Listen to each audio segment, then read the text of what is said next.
mental health is something that we don't talk about enough. In the black community, well, we're massively overrepresented in the mental health institutions, even more so than in the prisons. And again, these are questions we have to ask. Well, why? But once you get a control and an understanding of who you are, no one can use you against you.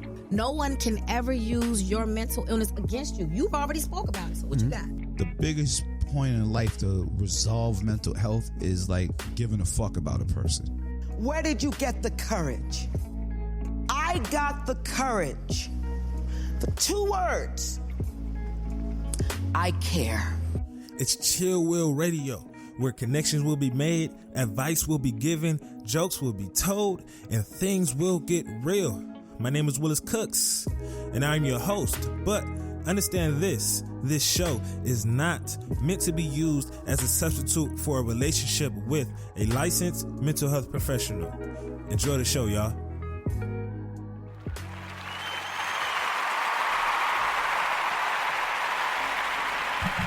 Yo, whoa, that is loud. That microphone is loud. But what's going on, peoples? I hope everyone is doing well and swell and all the good things. But hello, everyone. Welcome, everyone, to another dope episode of Chill Will Radio. Man, I hope everyone's doing fine. I hope everyone is doing good. It's Sunday. I wasn't here last week, but it feels good to be back in the studio. Man, there's a few shows in which I've had to take off. Last week I wasn't here because I had an issue going on in the house. My water heater had busted. I had to go take care of that, and the guy came through around the showtime, but it feels good to actually come back. For me, it reminds me of, how much I actually like doing this. There are certain times, and this is with everybody, and people say this isn't true for them, I honestly think they're lying, but purposely me, sometimes I get bored really quickly, and sometimes you need a break, and take heed to those breaks, right? Take advantage of those breaks that you need to kind of reset and recharge your system. Like, I'm extremely big on that. Like, recharge your system. Do not do the same thing over and over and over and over and over. You're going to get complacent. You're going to get bored. You're not going to give your all into it. You're not going to get as much out of it as you used to. Do what you got to do to step away. It is okay to step away from, like, everything. From, like, your job for a second, take a break, take a mental health day. If you have a hobby or extracurricular activity, take a break from that to get away from that. If you need to get away from your girl, hey, I love you, sweetheart, but I need some space real quick, right? Take a second to kind of recharge, right? Take a quick second to recharge, and that's with everything going on. But for me, man, I'm actually doing really good. Yesterday was the first time in a long time that I actually went skydiving. I think it was been 2 months? 2 months and some change, man. And I enjoyed it. One of the things that that immediately hit me directly afterwards is just this whole feeling of light. I felt like a lot of things had came off of my shoulder a tad bit. Because a lot of people skydive more so for the adrenaline, and obviously it's fun, adrenaline is there and all that good stuff, but for me it's more of a peaceful thing. It's more therapeutic for me, more, I guess, meditative for me, because when I skydive, I feel like a lot of things are coming off of my shoulders, and within those 2 months of me not skydiving, I kind of took on good chunk of stuff, and yesterday when I did go, man, it was really dope. Really enjoyed it. But things are slowly getting back to normal, man. The week has been fine. Everything has been good. Things are starting to open up, man. So I hope everybody is being cool. So moving on forward into the self-care piece, right? One of the things that I wanted to make sure a lot of people do, this is something that I do, particularly when I get to those places in which I feel like I'm getting extremely depressed. Right? Everybody gets depressed at some point in time, and depression looks different for everyone. But for me, depression looks like isolation, right? For me, I'm already a chill and relaxed, laid back dude. I'm not on 1,000 like a lot of other my friends are, but I'm laid back. So when I get depressed, I get super laid back, right? I have a tendency sometimes within my depressed phase or within my low mood phase to kind of just disappear, right? To disappear from everybody. I don't hit nobody up. I come up with lies and say yo, I'm doing this, I'm doing that. Meanwhile, I'm just, chilling on my own. So I have a tendency to isolate, right? And isolating is fine because to a certain extent, right? Isolating is fine to a certain extent because, as I stated earlier, we're all going to need those moments to actually recharge. We're all going to need those moments that recharge. And I use those isolative times to recharge. For me, I need that time to recharge. I need that time to think about a lot of things that are going on at that moment. I need that time to kind of build a strategic, plan. How am I going to get out of this depressive state? Right. And one of the things that I normally do when I'm in that, I have to hit certain people up and ask people like, yo, what do you feel? What do you think is dope about me? Right. I ask people, what do you like about me? Right. So one of the self-care pieces that I want everyone to implement within their self-care regimen, especially during times in which you feel depressed, is ask some of your close friends like, yo, what is dope about me? What do you like about me? Right? What do you feel is a good quality or a good characteristic of me? Because one of the things that depression is going to do is going to cause you to forget how dope you are. It's going to cause you to look at those previous wins that you had and be like, yo, this shit didn't matter. Right? It's going to cause you to look at everything that you've overcame. The struggle, the abuse, the heartache, the being broke, and all of the other stuff. It's going to cause you to look at everything else and be like, it's what I'm supposed to do. I was supposed to get over that. I was supposed to be straight. I was supposed to graduate from college and do all of these things. When in reality, you're not supposed to do nothing. There's no guidelines to none of this shit. There's no guidelines to none of this shit. The way you live your life is the way you live your life. The way you come out of it is the way you come out of it. So every win that comes along with it is a win that you earned. It's a win that you've earned for yourself because of the work that you put into it. And depression is going to be that thing that's going to cause you to forget about all of those wins. So that's why I support this. Sometimes hit up one of your close homeboys. Don't hit up, or your homegirls. Don't hit up a friend that you just met or someone that you're just now getting to know and ask them what's something good about you, because they just going to tell you the typical. You're smart. You're a hard worker.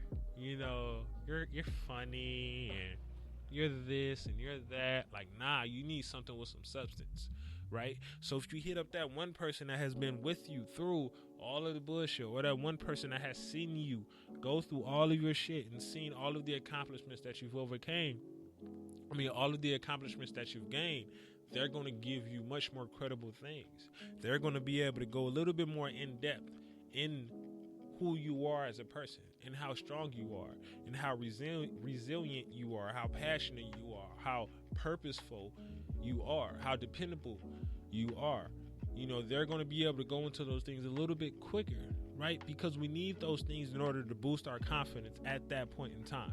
Because what happens is when we get into these depressive phases, we get extremely, like I said, we forget about who we are. We forget about where we've come from, and that's going to cause our self-esteem to drop.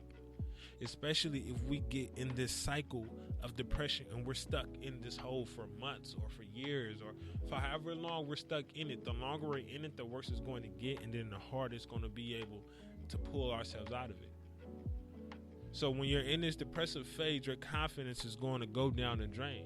Your self-esteem is going to go down the drain. You're going to see all of that stuff that you did in the past, and you're going to be like, well, that's the past. What's going on right now is what's most important. And what's most important is that I ain't a shit. And that's how you're going to look at yourself. So hitting up those friends is going to be that thing that's going to give you that confidence booster. Right? It's going to give you that confidence booster. It's going to give you that one thing that you kind of needed to let you know, like, hey, I am the shit. I did overcome that.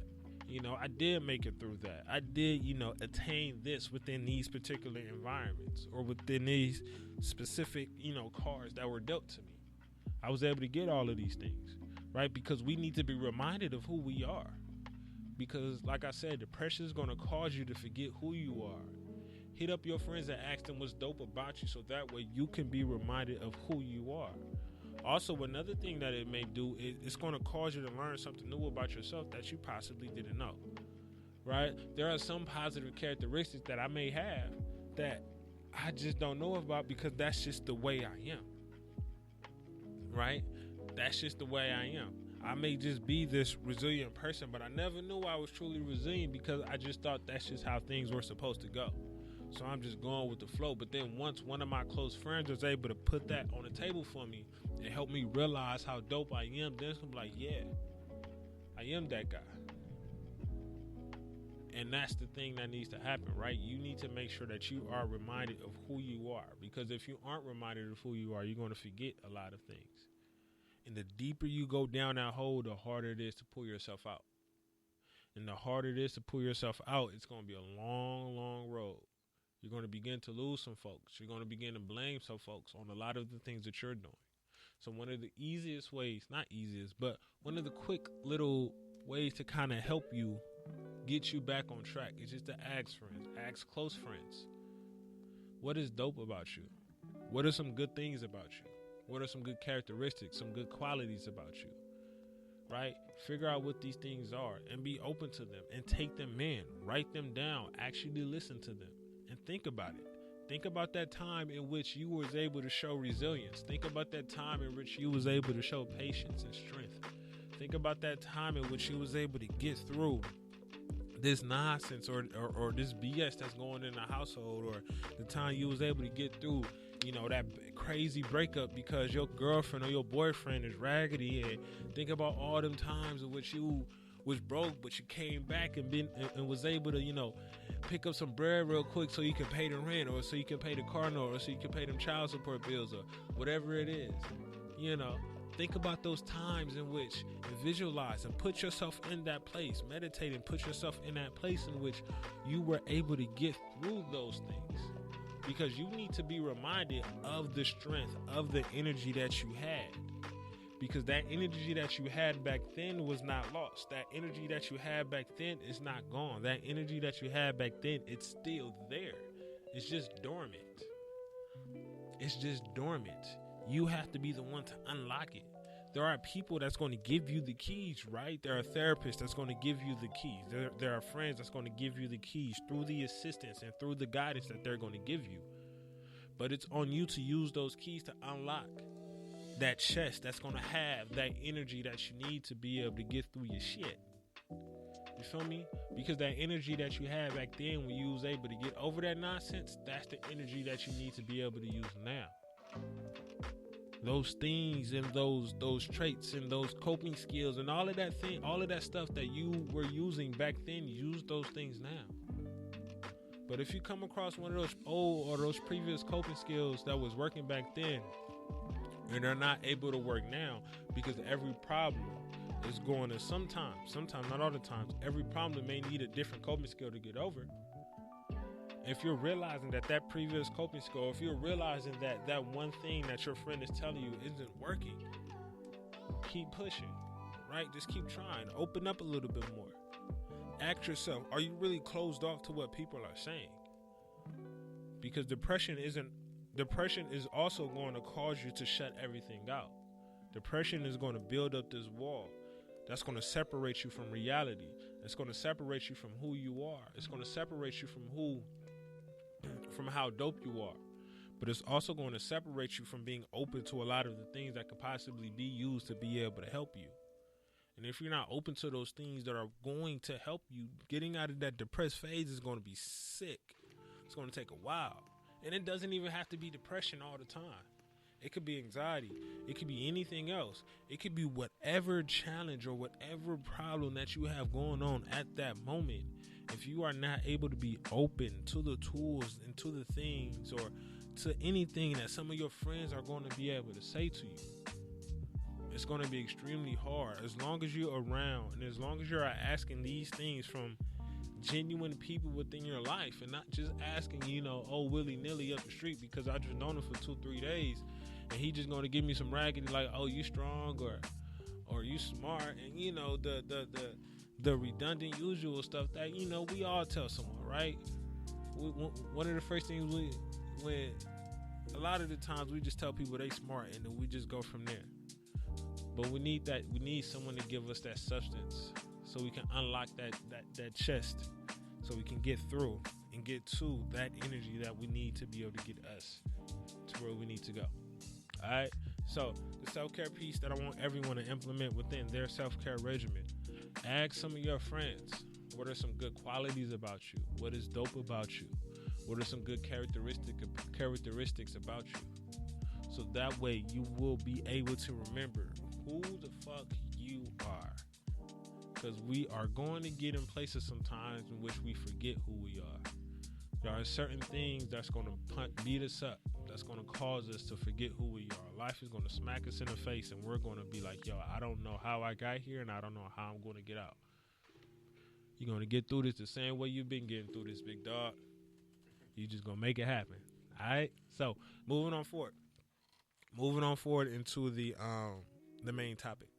Right. One of the things that's important for me in every level of whether it work, school, just every level of just you being you, is you being able to do things your way. You being able to do things your way. And one of the reasons why speaking about inner peace is and that's what we're going to talk about during this topic, right? Speaking about inner peace. One of the reasons why that is important is because surprisingly, not even surprisingly, and this is, on one end, I'm not even surprised because it's different, but surprisingly, I get a lot of negative feedback from skydiving, right? I get a lot of folks that tell me like, oh, that's just white boy shit. Black people don't do this, or what are you doing? You trying to kill yourself, and blah, blah, blah, and all this reckless stuff. And when I try to tell people that, like, yo, for me, this is peaceful, they look at me like, nah, it's other ways to find peace. And one of the things that's important for me, for a lot of folks, is that you find peace your way. Because at the end of the day, finding that inner peace is just getting you to a state of being calm. Getting you to a place to where you are able to be calm within a bunch of different environments. You're able to be calm at work. You're able to be calm, when I'm here doing this show. I'm able to be calm when I'm finna jump out of the plane, right? Finding that inner peace, finding that state of calmness, finding that balance. And when people hit me up and tell me, or they respond to, me saying that I'm a skydiver, they respond with negativity, I always have to meet that with calmness. I always have to meet that with a place of peace. And that's the one thing I want to make sure a lot of people understand here, right? One of the first things I want people to understand when it comes to inner peace and when it comes to finding calmness is that be mindful of the way you relax, because that way is only going to be able to work for you, right? Be mindful of the way you relax, because that way of relaxation will be able to only work for you. Some people is cool with just laying down and just watching TV and just chilling. I ain't doing that shit. I cannot do that for I can't just lay in bed all day and just watch TV.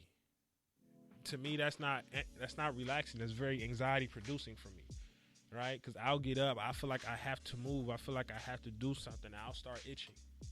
But for me, relaxing is doing dangerous stuff like jumping out of planes or doing other things, right? Find the one thing that's relaxing and understand that works for you and that works for only you. Do not allow other people to tell you like, hey, you need to be able to do this, or relaxing this way may be able to help better.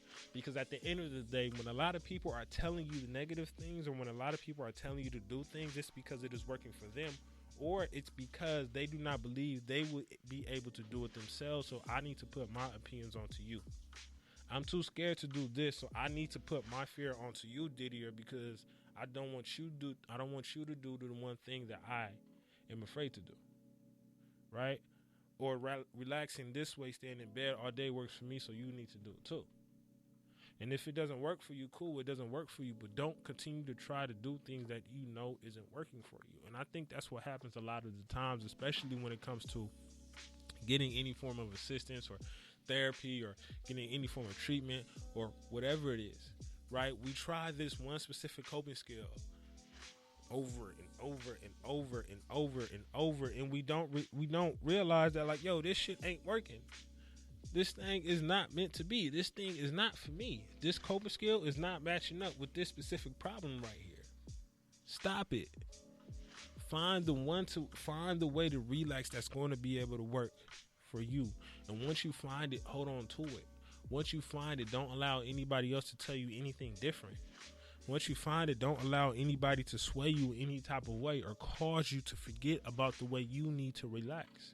Because everything works differently for everybody. Like I said, I can't just lay in bed, but if you're the one who is able to get relaxation, if you're the one who is able to recharge by simply laying in bed, shout out to you, my man. Do what you got to do. Another thing that's vitally important is to make sure you declutter everything, specifically your mind.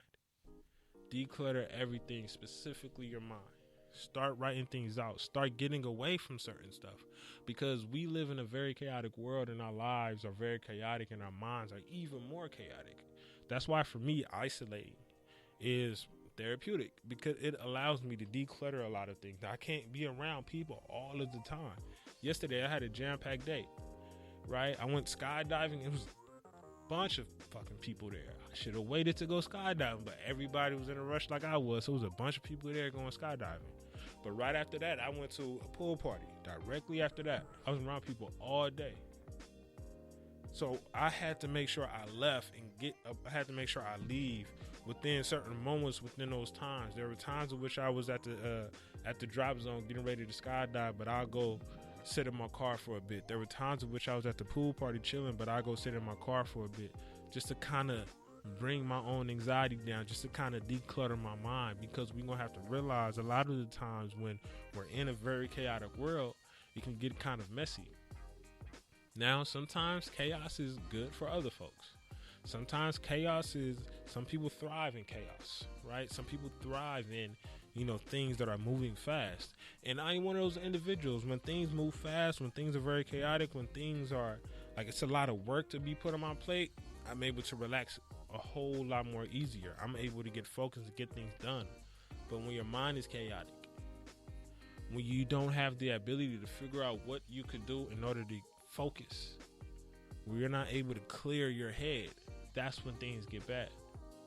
One of the ways to be able to do that is write things down. I'm very, very big on being able to see what you're thinking. Right? Being able to see what you're thinking. It is way easier to sort through a list that you have in front of your head in front of your face versus sorting through a list of thoughts that you have in your head. Because you're going to forget about this, something else is going to pop up, you're going to realize what you could do instead of not. Just write certain things down and cross them out. Because we're going to need to be able to get things out, and if we don't get things out, shit is just going to go left. But also, another thing that's vitally important when it comes to your form of inner peace. This whole show today is just about your form of inner peace. Another thing that's vitally important is understand you are the driver of your own car. Ain't nobody in the passenger seat. And if somebody's in the passenger seat, that's because you put them into your life. And if that person in the passenger seat is running their mouth loud and extra, doing all of that stuff, you have the ability to kick that person out. Open up the door, kick them out on the freeway, do whatever you got to do, but you are the driver of your car. There is no one in that car but you. You are going to steer your life the way you want to steer your life. You control it. But the more we allow other people to get into our lives, the more we put somebody in our passenger seat and 3 more people in our back seat, the more we start doing all of these things. We got a damn near a whole limo that we're trying to drive. You got all these people making, directions in our life. Turn here, turn there, make a right there, make a left up the street. You're going the wrong way. You're driving too slow. You're moving too fast. You finna get a ticket. You got all of these people in your car trying to direct you on where to go. Now your brain is cluttered. Now you're just like, what the fuck am I supposed to do? Because you got all these people in your car. Meanwhile, you need to stop, go get some gas, start kicking people out, and leave them at the gas station. You need to start kicking people out of your car, because you have to understand you are the one who dictates where that car goes. You are the one who dictates how many stops. You are the one who dictates who you allow to sit in that seat, sit in that passenger seat, sit in that back seat, and never allow anyone to be able to drive your car for you. When that person that's in that passenger seat is giving directions and you're following those directions, then that person is driving your car for you. Don't allow Google Maps to steer you into the wrong way. Google Maps isn't always accurate.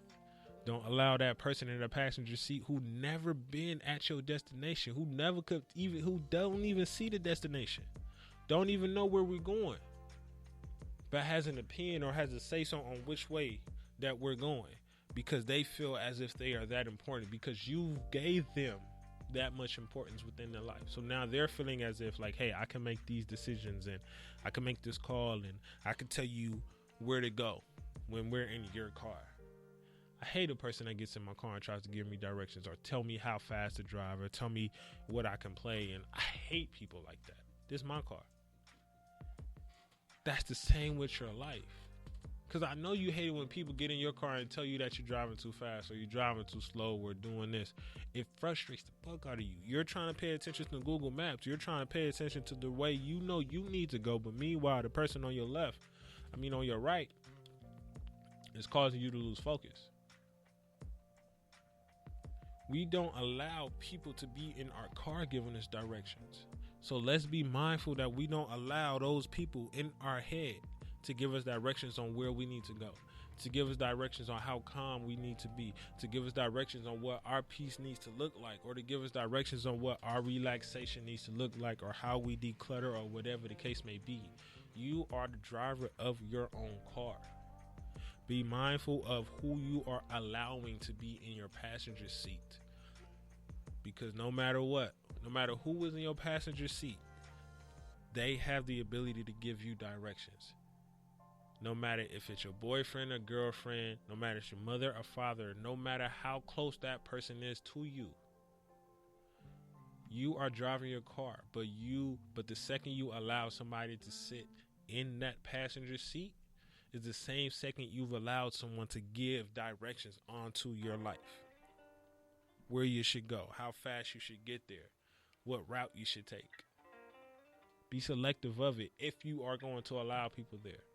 But always be mindful of who run this bitch, of who paying for the gas.